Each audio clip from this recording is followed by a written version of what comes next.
I'm staring down this drone, so I put my goggles on in case a student hits me in the face. Look, more and more companies, yes, Jackie, even the military, are looking for people with skills to fly the drones. The issue is there's not a direct pipeline that gets students the skills that the industries need until now. The state of Pennsylvania partnered with Win Robotics, which is an education company and a drone maker, to get coding and flying drones in the hands of these 11, 12, and 13-year-olds.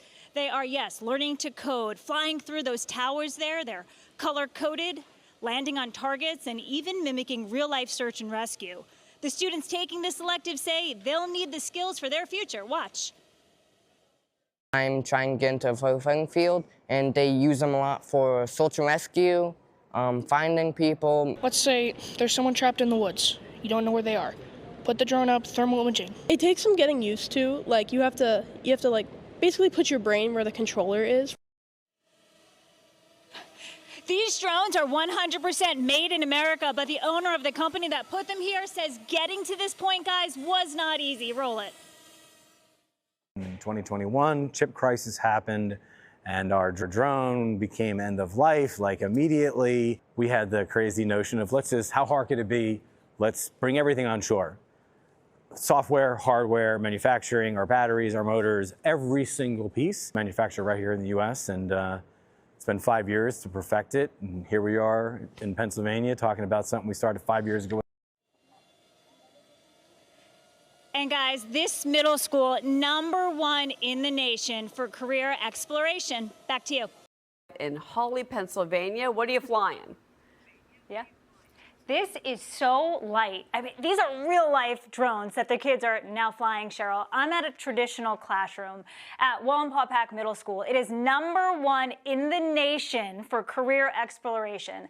And that's because about 5 years ago, they partnered with the drone maker and the education company Win Robotics to put these things and coding in the hands of 11, 12, and 13-year-olds. And you can see how they are absorbing everything they are learning, flying the drones through color-coded towers like these behind me, landing on specific targets, and mimicking real-life search and rescue operations. The students who take this elective say they need these skills for the future. It's definitely easier said than done, but practicing makes perfect, and they are practicing at thousands of schools using this curriculum across the nation. The founder of this company that brought the program into these schools says he's trying to match what the industries require with the skills that they can give the students. Listen here.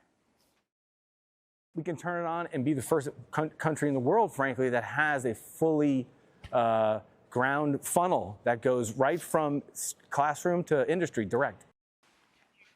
All right, I'm gonna fly. This drone, Cheryl, is 100% made in America. I'm so bad at this. And that's important because the FCC back in December, late December, actually banned any foreign-made part or drone from coming into, I'm gonna crash, from coming into the US. So here we have 100% American-made drone, flown by American, Lauren Simonetti, but more importantly, flown by students who are getting the skills that they need for the future. And now, Cheryl, that I'm done speaking, I'm gonna turn this puppy around, and I'm gonna fly it out of this classroom. Are you? Except Okay. I'm watching. Keep going. No, I'm not. Off I'm it really goes. trying. Oh, there, I just turned it. I just turned it. I just turned it. Oh, Don't hit the gentleman behind you. You know what, Cheryl? I don't. I might. I'm gonna hit my cameraman. Yeah, I'm gonna crash and burn out in a second. All right. We'll spare you. Lauren Simonetti, great stuff. I love it. you got it. You're close. I love it. All right, brave. Oh, there you go. I promised her I wasn't going to do that to her, and I did. All right, Lauren, thank you.